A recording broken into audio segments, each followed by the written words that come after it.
You are now listening to the More Than an Admin podcast with Mallory Rothstein. For more, visit morethananadmin.com. And if you haven't already, make sure you go subscribe to this podcast.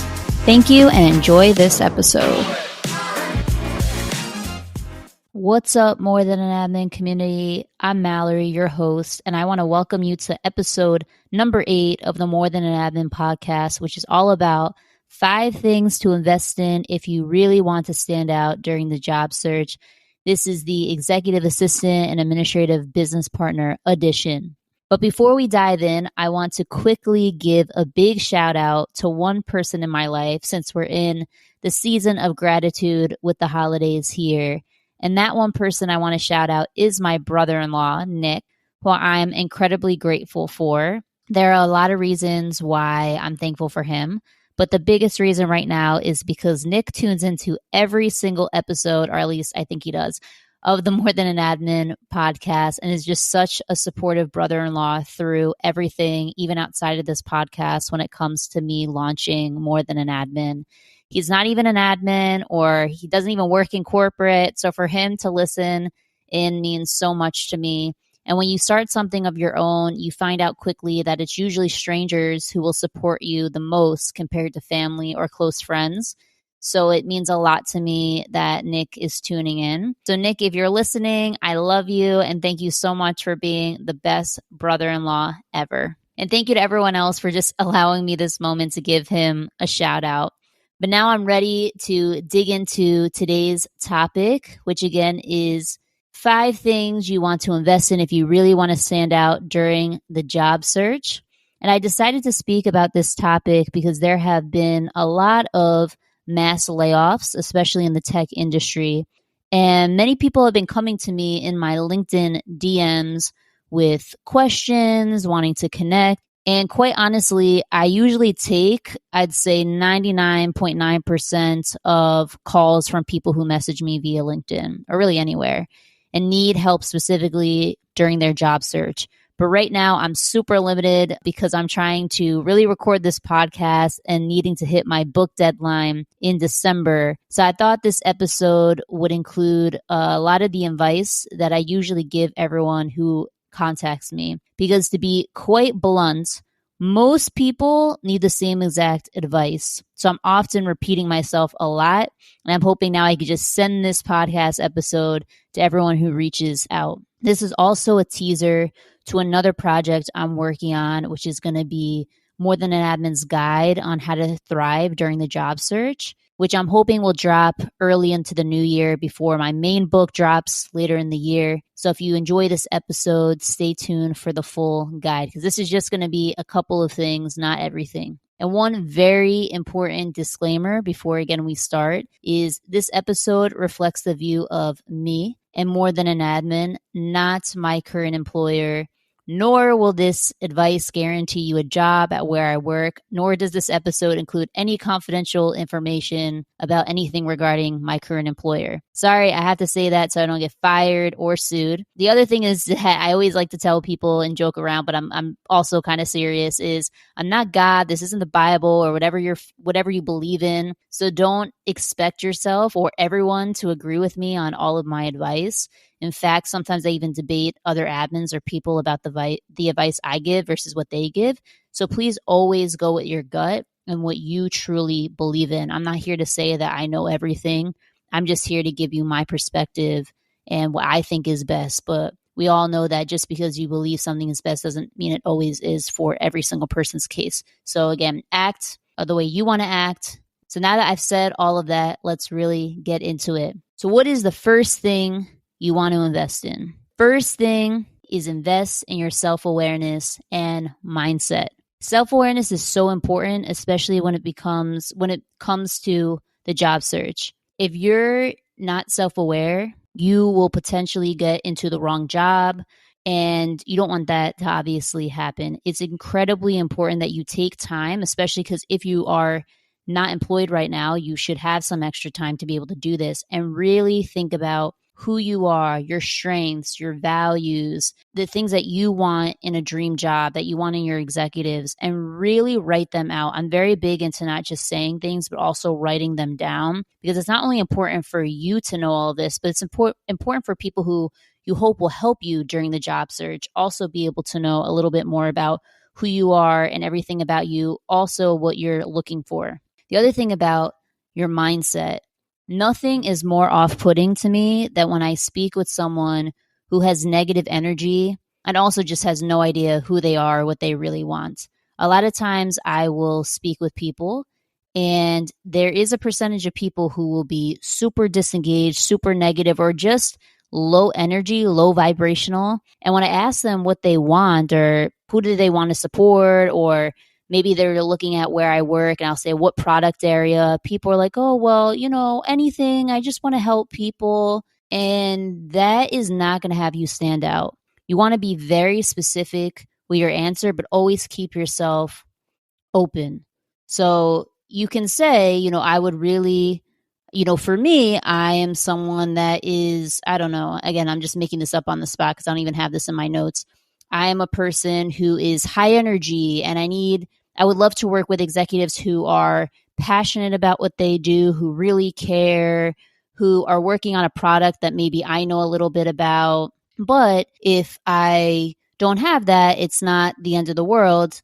I'm really just looking forward to bring value to executives that want to work with a great administrative business partner, executive assistant. I want to be able to contribute to the admin community in some way, blah, blah, blah, blah, blah. But I'm telling you, you have to get a little bit more specific, especially if you know where you're applying for, where you want to apply for. It's one thing if you just are telling someone because someone just wants to help you, like a family or friend. But it's another thing if you're going to someone at their company and you can't answer the question what you really want or what you're really looking for very specifically. So take time out of your day to write down those things, your values, who you just are as a human being. Where do you want to go? What does your dream job look like? And really just make sure that you do that, because it will put you ahead of the game of a lot of other people.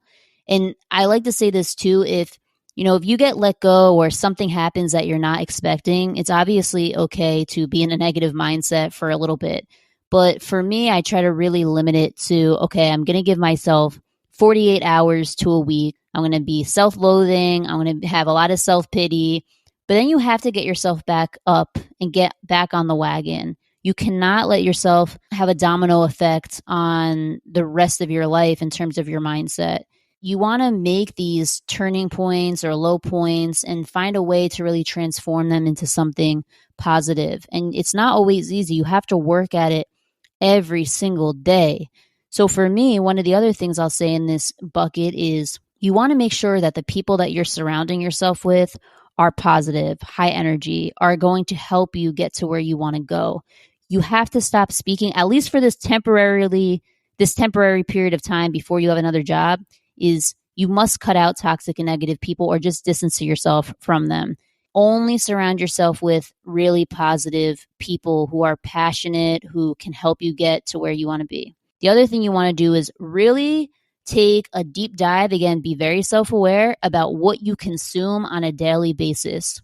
So for example, for me, I used to, when I was a lot younger, listen to only pretty much rap music, hip hop, R&B, pop music. That music, when I was upset, would put me honestly in a more negative mindset, or it would often, I'd say, have my adrenaline going more, especially rap music. So nowadays I listen to a ton of worship music, Christian rap music is okay with me, because I find that it keeps me in a much more positive mindset, especially with the lyrics, just the mood of the song. So I've had to really shift that. And to be honest, I still love rap music. I still love hip hop music. It's not like I completely cut it out of my life, but I have limited it to an extreme low compared to what I used to before. So you want to look at the TV shows, the podcasts, the music, all of the stuff that you are consuming. Are you consuming the news that's usually 99% negative? At least make sure during this time, because it is a really hard time sometimes when you are on a crunch to find another job. And you just want to make sure that you really are in the best mindset that you can be, and that you keep this mental clarity And again, you want to be very self-aware, so you need to have mental clarity in order to achieve that. The other thing I'll say is you must really get yourself in the right mindset because you need to be disciplined. You need to be able to get yourself, again, to apply to jobs, to reach out to people, to do all the stuff that I'm about to say in this podcast. And again, you have to focus on what is the best for your mindset right now. So that's my number one, is invest in your self-awareness and your mindset. Because again, I'll just say one thing quickly before we get to number two, is I really can't tell you how many times people will reach out to me and I get on a call with them and they're so low energy that it's very difficult for me to finish that phone conversation. I feel like a lot of pressure to not only help someone find a job, but to also get them into the best mood and get them back on the wagon. And I'm a nice person, I hope many people would think, but many people are sharks out here. They're not going to care. They're really not. They're going to say this person is, again, low energy, doesn't know what the heck they want in life. And I want someone that is going to be a positive person to work with. I want someone who knows what they want. I want someone that's really focused, that's disciplined, that when I get on a phone call with them, I feel inspired. That's something that I really think is very, very important. Number two, the next thing you want to invest in is your health and wellness. And this fits right into mindset because your mindset will usually be in the best place when your health and wellness is taken care of. There often is a phrase that it's a marathon, not a sprint, but sometimes in life it is a sprint, and job searching can sure feel like it sometimes. And actually, if you really need a job to pay the bills because you have kids or family obligations, it's going to be a sprint. But in order to be able to survive that sprint, you must be able to also invest in your health and wellness. There's a lot of things you cannot control in life, but there are two things that you can always control, and that's your hydration and your diet. You can always control what you put in your mouth. There's not a lot of things that also you have to do every single day. You cannot eat or drink, but you can only do that for so long. So I tell people a lot that you must make sure that you are drinking water. Are you drinking soda every single day to wake up or to go to sleep? Are you drinking coffee at night and not being able to go to sleep? So you have to really make sure what you're putting into your body when it comes to hydration. And then your diet. This is something that, to be honest, gets me very upset when I see a lot of admins that, and look, and let me tell you something, I'm not necessarily perfect all the time. It's not about being perfect. I go by kind of the 80-20% rule. So 80% of the time I'm very strict and 20% of the time I don't really care. And to be really honest, the reason why I have been able to, I think, survive this long is because of my diet and my hydration, which is why I'm so passionate about it now with helping other admins get on the best diet plan and hydration plan for them. Again, I'm no doctor right now. The idea is to find yourself a doctor, nutritionist, or just do research on your own.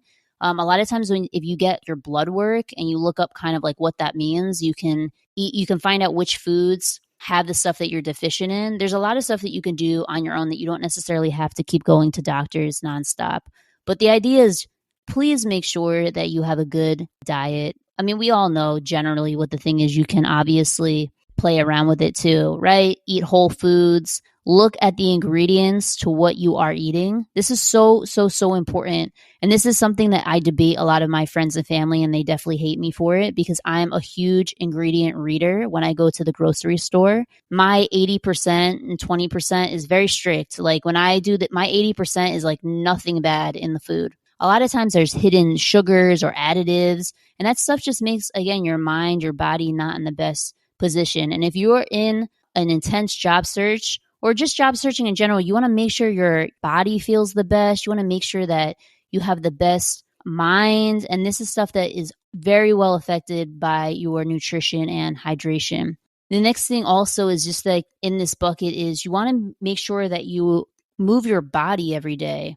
Even if it's doing 10 crunches, 10 squats, I don't know, running in place for 5 minutes, doing stretching, anything, walking. Sometimes there are days where I can really just walk 15 minutes, but I make sure that I can move my body those 15 minutes because being just all day in a chair, and again, this happens to me every once in a while and I hate it. You have to be able to move your body.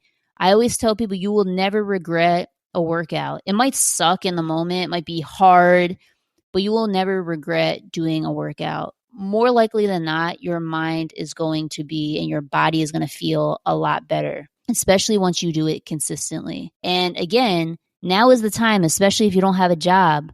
You can learn to cook. That's another thing, is cooking over just eating out all the time, and really get into your exercise plan. Whether, again, it's 10 minutes a day, 30 minutes a day, just something to move your body. Even if it's 3 times a week, if it's 0 right now, you do 3 times a week or 2 times a week, whatever it is to start, 1 time a week, just increase and get better at it. The other thing is you want to make sure that you have stress management game plan and figure out what works best for you. Again, this is totally in the self-awareness category as well. For me, when I'm stressed out, I like to take a bath. I like to go for a walk. I use essential oils. I like to call a certain group of friends. I like to dance a lot. Usually I'll put on Whitney Houston or I don't know, something else. Sometimes even just worship music, and I'll dance around in my apartment. Sometimes it's driving in my car late at night with my windows down, blasting some music. So you got to figure out what is going to be your stress management game plan, because being in the job search these days is going to be stressful. There are going to be times where you might be a finalist and then find out that you're no longer the finalist anymore. There are going to be times where you might write the most beautiful cover letter and put all your passion into it, and they won't even give you a call. They won't even give you an interview. So, it's definitely, again, it's going to be a sprint, but it's also the marathon game of don't give up. But in order to not give up, you have to be able to take care of yourself, especially when it comes to stress. The last thing I'll say, but I'm in no position to really talk about this because I'd say the biggest challenge I have in my life right now is sleep. I'm very open about this. I forfeit a lot of my sleep, not because I always want to, but because my mind races. But what I will say is you have to figure out what is going to be your ideal sleep situation. Even if it's, again, you're sprinting and you're going to say, right now until I get a job, I'm not going to sleep 8 hours. I'm going to sleep 6 hours or whatever it is. Or I'm going to stay up late at night because I have more time then, and then I'm going to sleep in a little bit. I don't know what it's going to look like for you, but figure out what your sleep is, because obviously sleep is very important. And this is something that I'm working on every single day. Again, the reality is that your health and wellness plays a huge role, I believe, in how you show up in an interview, how you show up to work. And let's be really real, right? I'm not trying to make this podcast super controversial, but I'll just be honest. When you see someone who is super fit, or someone who's not even super fit, I should not say that, but someone who just is on a call with you and they just look like they're glowing, they look like they take care of themselves, even if they're not, again, on their like chiseled abs. I mean, I definitely don't have that by any means. Again, I don't even think I look like the epitome of health right now. But I'm just saying, when someone comes on a call, you see them, you're like, wow, this person cares about themselves. They care about their body. They're disciplined. This is what, unfortunately, executives are looking for, whether you want to believe it or not. I've heard it out of different executives' mouths. They want someone who can be disciplined. They want someone who is going to be able to go, go, go, go, go. A lot of times, your health and wellness, again, do you look tired every day? Do you look like you can't carry a bunch of stuff that maybe for your job they're going to need you to do because you're on the go? Like, I used to have to carry a really heavy backpack in my first job. And if I was not anywhere in shape, I wouldn't be able to do that. These are just little things that you want to think about and get yourself in the best position health-wise. It's not a comfortable topic to talk about, but we must get real with ourselves as admins that we want to, it's not even about looking our best. It's about feeling our best. It's about showing up as our best. And of course you want to look good, because then when you look good, you feel good. I mean, these are just hard truths. Every single day I am trying to get one step closer. And that's what I hope everyone takes from this long rant that I'm going on about health and wellness, is just get one step closer every single day. Number 3, you want to invest in your LinkedIn and building up your network. LinkedIn is such a game changer. I do not understand how a lot of admins don't have a profile or even utilize it. I understand there are certain situations where you might not be able to. I know that sometimes people have cyber stalkers, or you're in a lawsuit and you don't really want people to know what you're up to, what you're doing. That's okay. You are the rarity, and I totally understand why you don't use LinkedIn or you don't want to, and that's totally okay. But for the rest of everyone that can use LinkedIn, it is an amazing way to get recruiters to come to you instead of vice versa. And also just hiring managers and other admins to be able to find you and want to work with you. It's just a great way to build up your network before you are desperate for a job too. This is where the preparation again comes in. It doesn't matter if right now you're job searching or not. You want to be able to beef up your LinkedIn so that if it ever comes to a situation where you have to find a job, you already have a huge network to reach out to. I've personally met amazing people through LinkedIn, including Samina Azam, who I just interviewed for the More Than an Admin podcast one episode back. I've met tons of incredible people, whether they're admins or not, on LinkedIn. A couple of the things that I would say are high priority items about your LinkedIn. The obvious one, I think, is you need to have some kind of professional photo or a photo that makes you look good, right? I mean, it's inevitable. You want to make sure that you look good in some sense and that you're proud of that photo. But a professional photo is key. If you don't have the money to invest in that, totally understand. Just get someone to take it on maybe their iPhone or whatever kind of phone you have and make it look good with a nice background. The other thing I'd say is your headline, I think, matters a lot more than people probably want to say it does. I'd say your headline should be more than just your job title. Mine is, again, I'm not saying mine's perfect, but like I have woman of faith, I have EA coach, I have influencing how the world views administrative professionals. You just want to make sure that your headline pops, that it stands out, that someone's like, oh, who is this person? Make your headline matter, make your photo matter. The other thing that you want to do, and I actually posted about this the other day on LinkedIn, was you want to write a thoughtful summary. Now, I'm convinced that probably 99% of people don't read summaries, but the people who do are usually recruiters or people that are looking to hire, and that's why it's important to do it. Or people that are truly curious based on maybe your headline, and those are the people that are very important. I really believe that most people have dry or non-existent summaries, and that is, to me, not the right way to approach it. You have to write something that someone wants to continue reading. Make it fun. Make it show your personality. Make it show what value you're going to bring to, again, a team, an organization, your executives. Put some things that are not even work-related in there. Again, this is at your own risk. I'm very much about getting to know people. That's obviously why I have More Than an Admin. You can really stand out if you have an actually good summary. Do not have one if it's going to be dry or boring. Then don't even have one at all, in my opinion, because it makes you look bad. If you write a good one, you'll definitely stand out. The other thing is you want to write your own thoughtful posts or comments on others. I would advise, if you don't know what to write, brainstorm something in a doc, put 100 ideas, 20 ideas. Don't get too caught up into SEO or when to post or should I tag someone in it. Don't do that. Just start by posting something small. Even if you look at what I used to post probably like a couple months ago or a year ago, it's not anything super fancy. The other thing is, do not do a self-pity post begging for a job. Now, you could say you're looking for a job. You could say you got laid off. That's fine. But there are some people that they write some long self-pity, begging for a job. I personally don't think that that's a good look. I think it makes you look a little bit too desperate.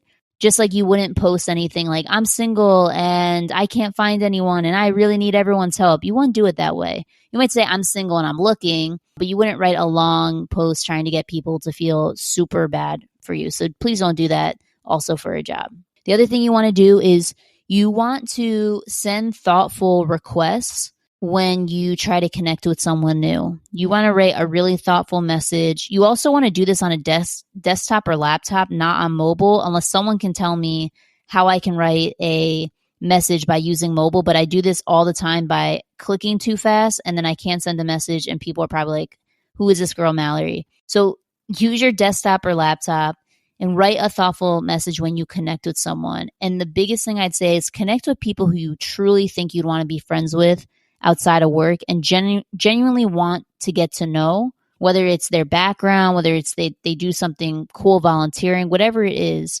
But if you're going to actually reach out to this person, You don't want to get associated with bad people or people that don't fit your values. So please make sure that you really look at their profile and only connect with people and further message that you really do believe would be an asset to your life, and you'd be an asset to theirs too. Like, don't forget, you also want to bring something into their life as well. And something else I just want to say, which is a random tip that I do, is look up events in your area, which you can use on LinkedIn, or the people that you follow might be attending an event. And if you can't go to it or you didn't even know about the event, just go look up where it's being held. If it's being held by where you are, I'd say go to the venue. You don't have to go to the programming, but see who you can meet in the lobby or at the restaurant. Ask around. Maybe some people will let you in for free. And then also reach out to the speakers or attendees that you might see are going to these conferences and ask to meet with them in the lobby. Say you're not attending, you didn't know about it, or you couldn't afford it, and you would love to just be able to connect in the lobby or sometime. I'd say most people will say yes. They might not have time, and that's one thing. But I think that if, again, you write a good, engaging, thoughtful message, people will at least try to be able to meet with you. I did this with the Administrative Professionals Conference in Orlando. Shout out to Melissa Peoples and Patty Lopez. I reached out to them. I had no idea the conference was going on. Melissa had posted something on LinkedIn about it. I saw she was going to be there, and it was only about 2 hours away from me, and I really wanted to connect with her. So we ended up meeting up. And then Patty, I just happened to see also on the list and wanted to meet with her. So I reached out. And I reached out to a couple others, but I wasn't able to find time with them. But look, I got to meet 2 people plus one of Patty's friends at the conference, all with not actually attending the conference, but I still found a lot of value on that. So that's another pro tip for anyone that might not be able to go to conferences, but still wants to connect with someone in person if they're going to be in your area. A big thing with connecting with people via LinkedIn that you do not know or have any mutual connections that can be able to vouch for you. Do not ask for a referral in your first message, or I'd say even your first few messages. You must build out a relationship and have trust with someone first. I do not know why people do this, especially with people that they or at places that they really want to work for, because it is too fast. Just imagine if I asked you for $50,000 without ever knowing you. Hey, I know you don't know me, but I really need $50,000 and I will send you my bank account and my credit score. You'd probably be like, $50,000? What? Even $5,000. Just think $5,000, $1,000, even $20. You'd probably say to yourself, what the heck? I don't even know you. I don't know if you're going to be able to pay this back to me. I don't know what this money is going towards. I don't know you. You'd probably say, F off. That's the same exact feeling that honestly, at least I get when someone without knowing me at all asks for a referral to any company that I work for or worked for, because I don't know this person. And especially at the company that I work for, when you do referrals, all that stuff is tracked. Please do not do this to anyone. Build out a relationship first. You can, of course, say to someone, I really want to speak to you because I'm interested in your company. But don't straight up ask someone, can you put your name on the line for me that I don't even know, that you don't even know anything about me first? No, don't do that, please. And I know that there are people listening who have done this before, and it's okay if you've maybe done it once or twice or whatever, but just don't do it ever again. At least to me, don't come to me in my DMs asking me, because it gets very uncomfortable, and I'm a nice person and probably will do it, but most people will not, and it will make you look bad. Anyway, the next thing is just make it incredibly easy and exciting for someone to meet with you and want to refer you, want to meet with you. You want to make it so that someone actually is like, wow, this is an amazing candidate who reached out to me, and this is going to be the easiest referral ever. Send your resume and cover letter in a PDF. Personally, I don't have any Microsoft products. No shade to Microsoft. I just don't have them anymore since I prefer Google. So sometimes when people send me Microsoft Word documents, the format comes out weird. So this is just something to keep in mind. Send your resume in a PDF. Make it incredibly easy. Write a blurb as to like your 5 or 3 most important things you've done in your career that shows your impact. Again, make sure that you're passionate. Make sure that you write something really thoughtful. Make sure that you just try to get to know someone and what they're up to in their life. You just want to make it, like, again, very easy. Make someone feel like, wow, this is like such an amazing person that came into my life and I want to be able to help them.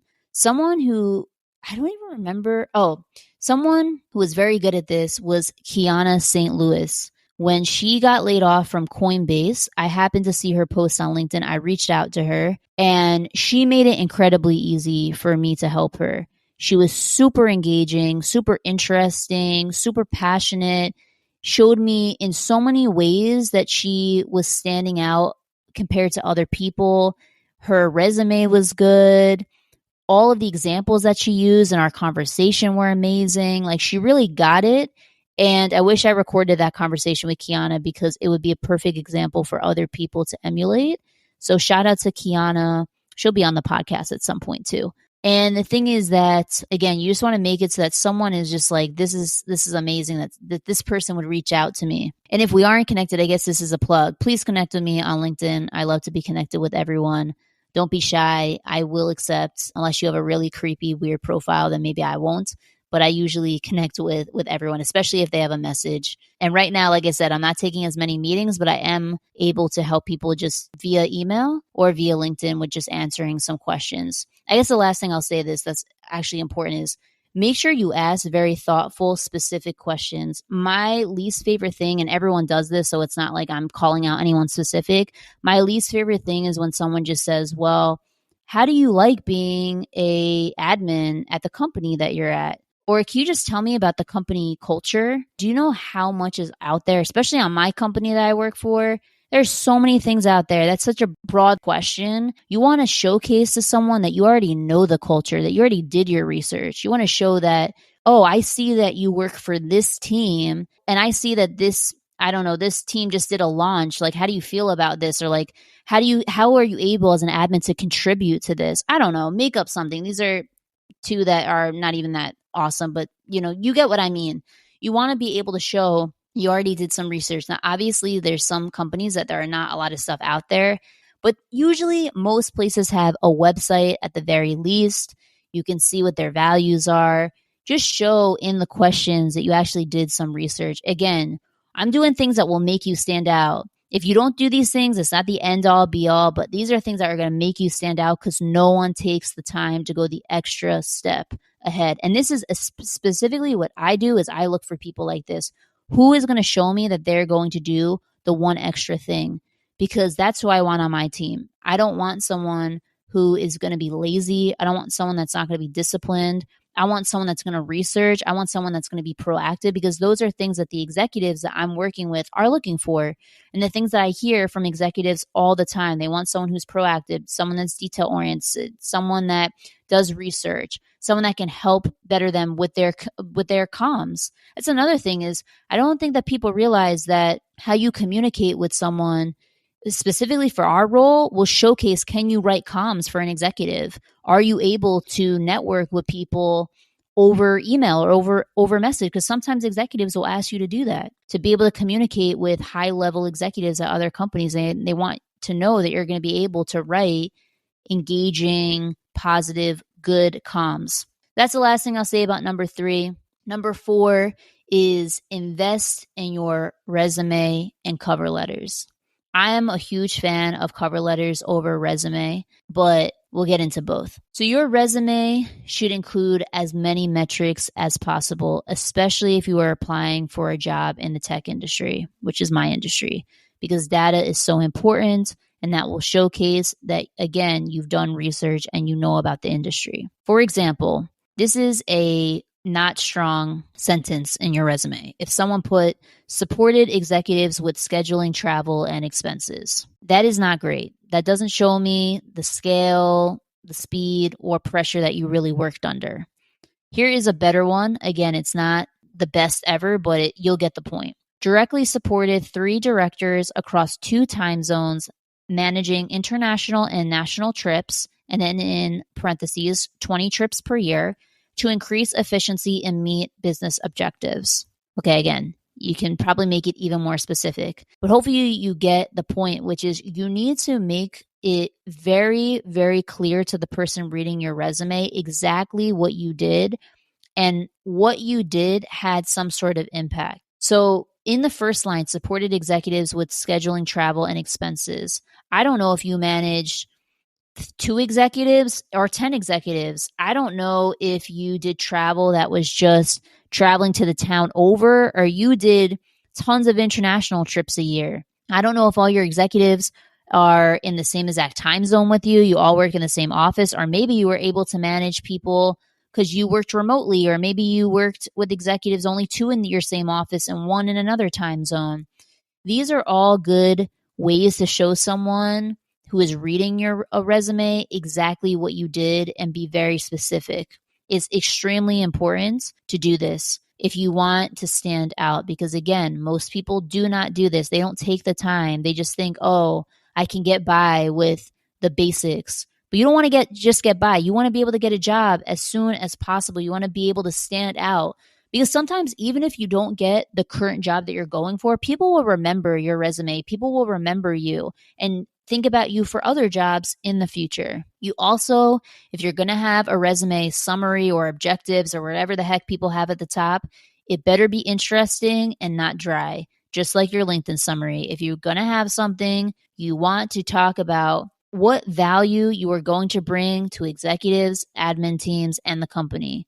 I truly believe everyone, if they're going to have a summary, should have something that literally says that I'm excited to use my 15 years of experience, whatever the heck people like to write, to bring value to executives, admin teams, and whatever company you're applying for by doing X, Y, and Z. Now, again, personally, I don't really like summaries, but the people who I do like their summaries, they're exciting, they're interesting, they're not boring. This is also a good place, I believe, if you have a lapse in work history or anything else that's kind of weird about your resume, that you're afraid of someone saying no to you because they're going to notice this, it is good to address there. Now, again, this is a big risk, but I truly believe it is good to be proactive in addressing this stuff than waiting, because sometimes you're not going to get a chance to explain in an interview because they're just going to cancel you out there.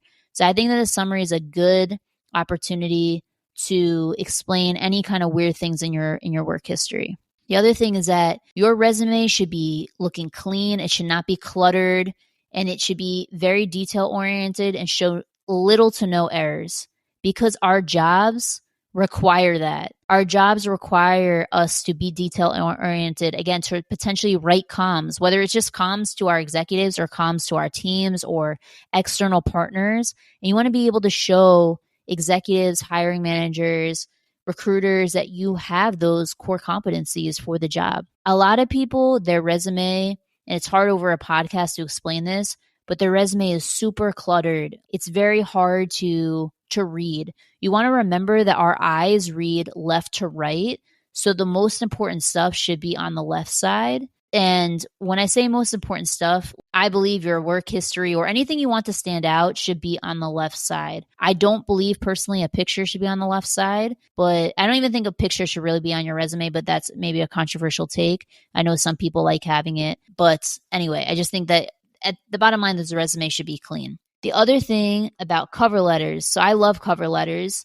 This is a place, I think, for you to be very thoughtful, fun, show the company that you're applying to that you did research. Again, address any concerns. I'm a big believer in being proactive. You can showcase that you know the company's culture by potentially looking up their social media, seeing what they post, looking at the hashtags, seeing any important news, that their stock price, any celebrity endorsements, and you can utilize that to make your cover letter stand out. For example, when I applied to Spotify, I used their hashtag join the band. I'm forgetting right now exactly how I used it. Oh, now I remember. It was like, here are the top 3 major keys on why I should hashtag join the band. Something like that. 1, I used the DJ Khaled's major key phrase because at the time it was very big. And then I used the hashtag join the band because I wanted them to know, oh, Mallory knows our culture. She's looked at our social media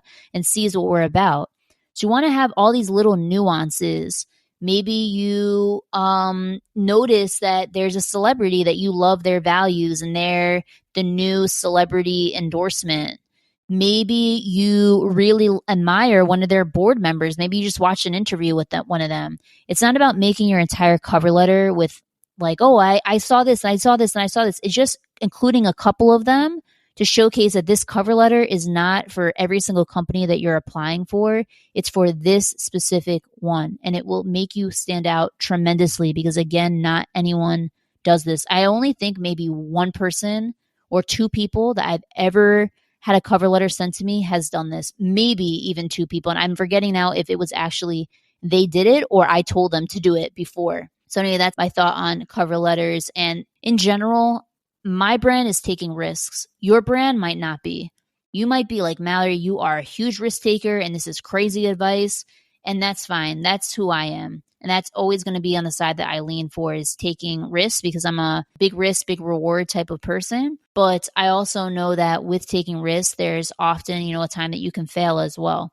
But I'm just a big believer that if something is not working, try my stuff, see what happens, and hopefully you'll land some interviews with having some interesting resume and cover letters that, again, are often dry.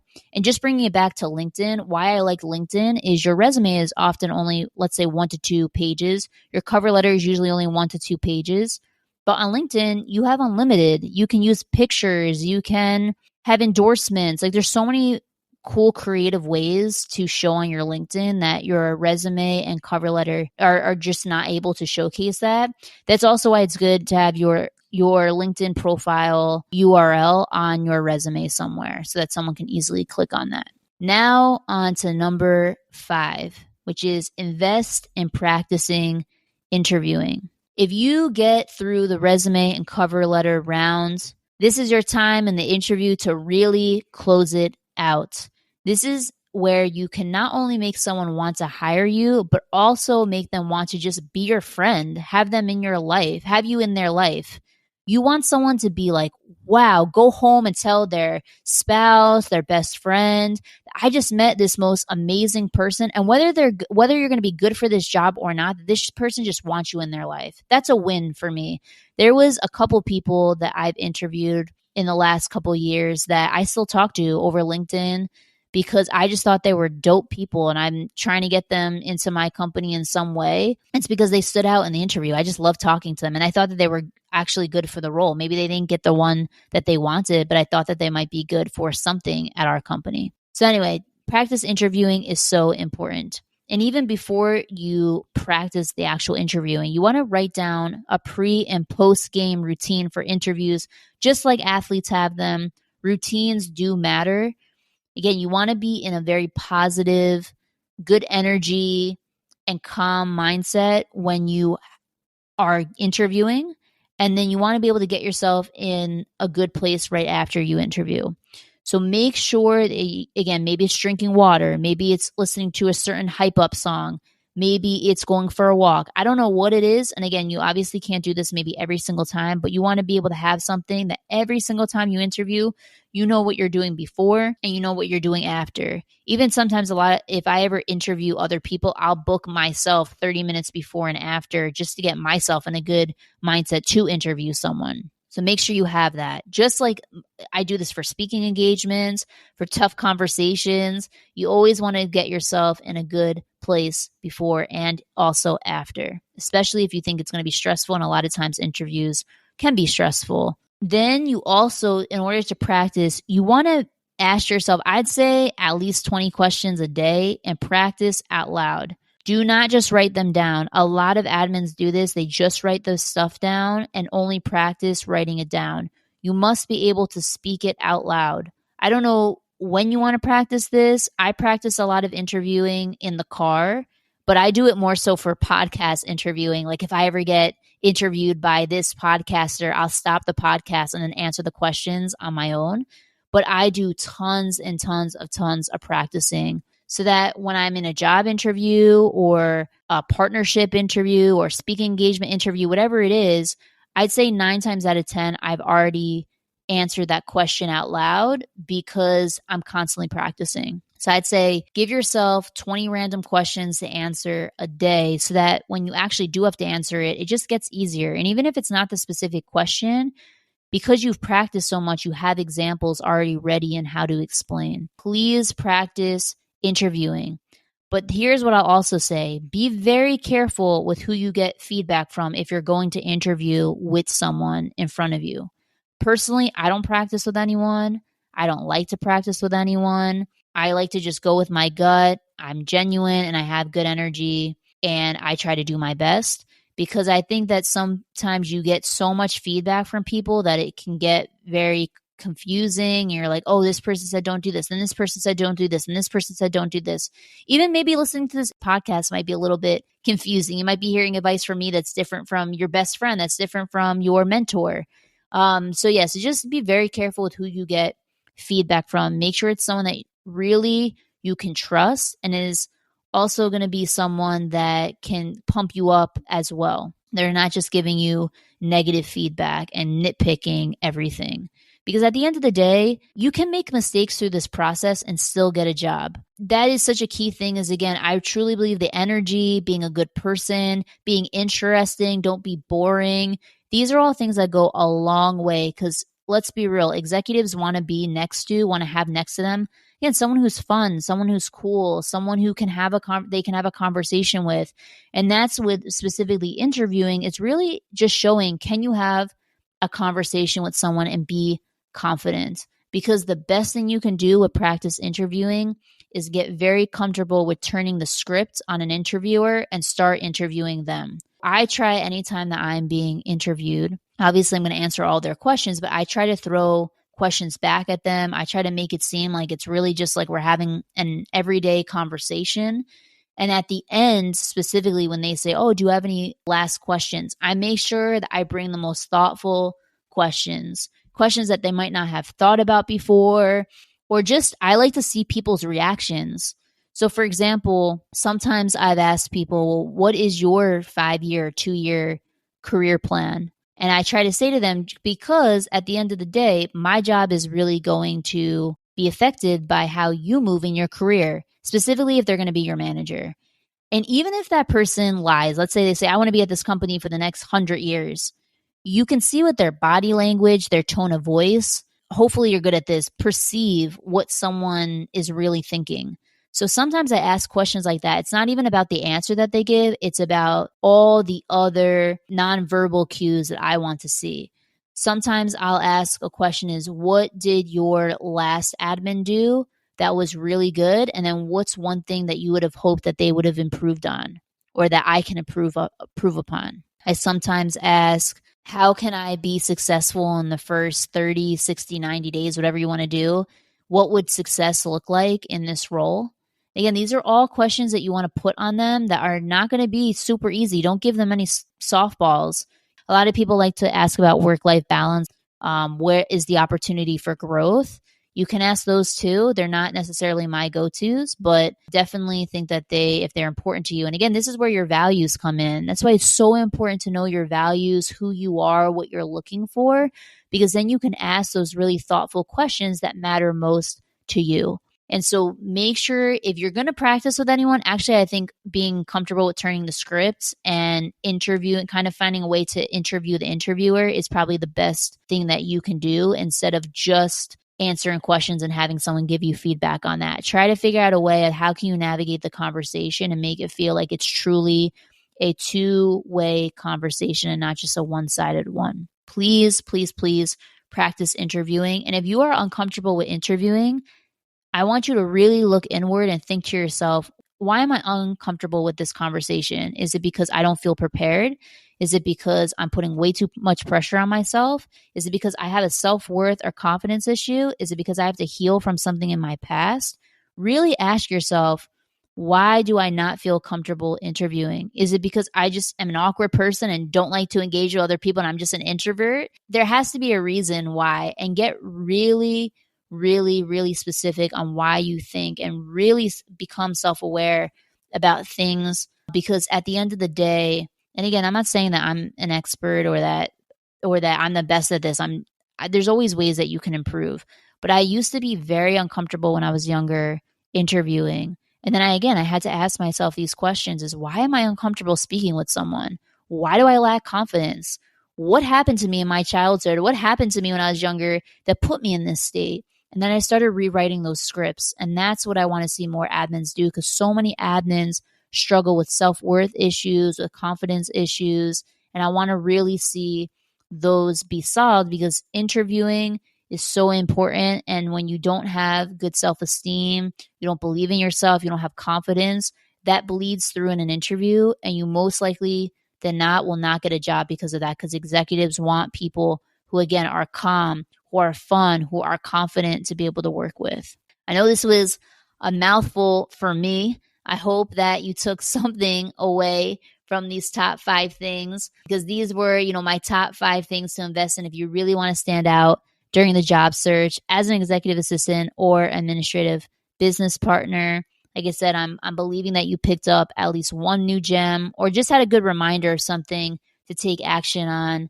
While, like I said earlier, I can't guarantee you getting a job right away, I can promise that if you invest in everything I shared, you will definitely be put in an incredible position to get a job and stand out during the job search.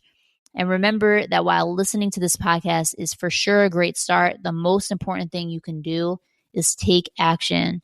So please take action, whether it's today or tomorrow, but definitely take action soon. Please also share this episode with everyone you think who can benefit, even if you don't think that they're currently job searching, because again, in today's job market, you just never know. Even though I personally love my job and I'm not looking to leave my current employer, I'd be definitely lying if I said I didn't interview every once in a while with another company, or didn't reply to recruiters, or didn't do anything I mentioned before, because you just never know what can happen. And just like many of you who might have gotten laid off not think it would never happen to you, we can't forget that also bosses unexpectedly leave companies, people pass away, there's reorgs, there's natural disasters. You just never know what could happen that can affect your job unexpectedly. My hope is that this episode will reach as many people within the administrative business partner and executive assistant industry, to help those currently navigating the job search, but also to those who just want to prepare themselves if they're ever in the situation to be job searching. Again, it's so important in life to put yourself in the best position to be prepared. So that's it for now. I appreciate you all listening in. Thank you for your continued support of the More Than an Admin podcast. Please don't forget to subscribe on whatever the platform is that you're listening on right now, on all of our social media platforms, and our YouTube channel, especially the More Than an Admin YouTube channel, and even TikTok, because in 2023, I'm coming strong with the video content. I'm in the midst of getting over my fear of being very ugly and awkward on video, which means soon I'm going to really go for it. So please stay tuned. Remember, our movement is only just getting started. We'll talk soon, and enjoy the rest of your week ahead. Thank you for tuning in to this episode of the More Than an Admin podcast. Make sure you have subscribed, and if you're feeling a little generous, please also leave a review, because we love your feedback. And remember to share this podcast with those around you. If you're looking for more content, check out morethananadmin.com, our YouTube channel, or follow us at More Than an Admin on all platforms. If you're looking to connect directly with me, you can find me at Mallory is More on all platforms, or search for me on LinkedIn. Let's continue together to influence how the world views administrative professionals, and help admins embrace all aspects of their identity to become their best selves. Remember, you are more than your job title, and the best is still yet to come. I'll talk with you soon.